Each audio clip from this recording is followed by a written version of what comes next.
A'udhu billahi minasyaitanir rajim. Bismillahirrahmanirrahim.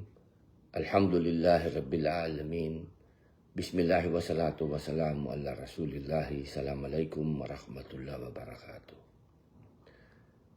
Isa na naman pong napakalungkot na balita ang ating pong natanggap. Ito po ay patungkol sa naganap na naman na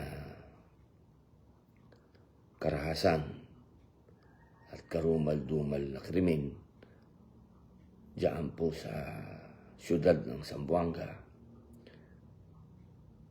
At isa na naman pong estudyante ang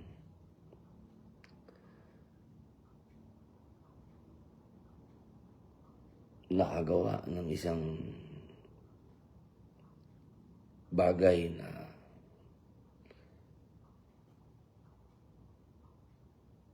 hindi po natin pa maipaliwanag ito sapagkat hindi pa po natin alam ang mga tunay na naganap. Mahirap po magbigay ng komento. Lahat po ngayon ay nababalitaan lang natin sa mga social media, sa mga breaking news. Ito po kasi ay bumabagsak sa aking komite. Ito po ay sa public information dahil ito po ay impluwensya ng social media sa ating mga kabataan dahil palagian po sila na gumagamit ng kanilang account. Sila po ay nakapag-live pa po ito at napakalaki po ng epekto talaga sa mga bata ng social media. Alam ko pong maraming nagagalit sa akin dyan.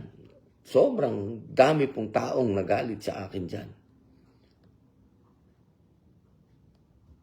Noong ito po ay isinasagawa namin ng public hearing,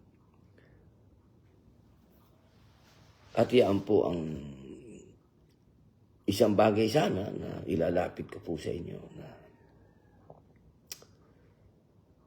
sana po yung maintindihan po ninyo kung ano yung pinupunto ko. Napakadami pong nagalit sa akin, binas ako patungkol dito. Alam nyo mga kababayan, sana po yung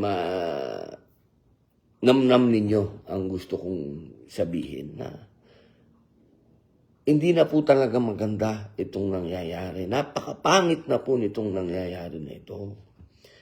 Sana po kung ako po ay nagkakaroon ng mga maling choice ng mga salita, hindi po ibig sabihin yan ay kinukutya ko kayo, kinukutya ko ang kabataan. Hindi po. Iyan po ay panggising. Panggising. Upang manamnam niyo po ang katotohanan. Ako po naman hindi po ako nagsasalita ng hindi ko po na iintindihan ang bagay na ito. Ito pong mga nangyayaring karumal-dumal na krimen na ito. Nakita ko na po ito Ito pong mga nakikita nyo ngayon, nakita ko na po ito nung araw pa sa Bilibid. Kaya, yun lang po ang inihingi ko sa inyo. Intindihin nyo po ako na kailangan po natin maisulong ang batas na kung ano po yung ginagawa doon sa ibang bansa, na mga progresibong bansa na kanila na pong pinagbabawalan ng kabataan na gumamit ng social media.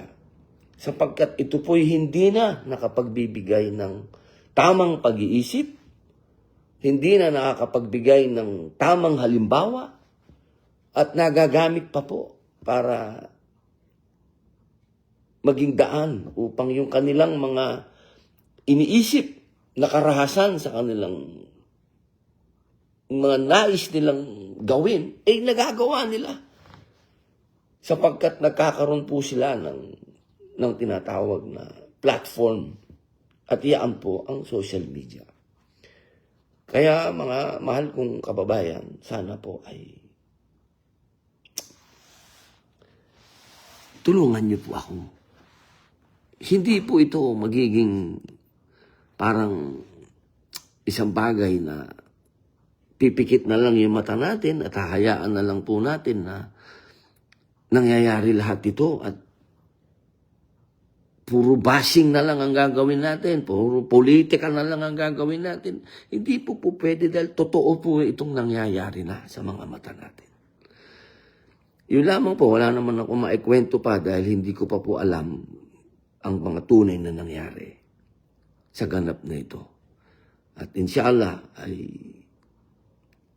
makapag-live po ako uli at masabi po sa inyo kung ano talaga yung tunay na nangyari dyan sa Zamboanga. Pero sa ngayon, mga kababayan, ang sinasabi ko po, panahon na para aksyonan natin ang mga batas na may kinalaman sa ating kabataan at may kinalaman sa social media na ginagamit po ng ating mga kabataan at nakaka-impluwensya sa kanila na makagawa ng mga bagay na karumal-dumal. Maraming salamat po kung ano man po ang nasabi kong mali ay patawad. At kung ano man po ang nasabi kong tama, inshallah ay namnamin po natin. Maraming salamat. Assalamualaikum.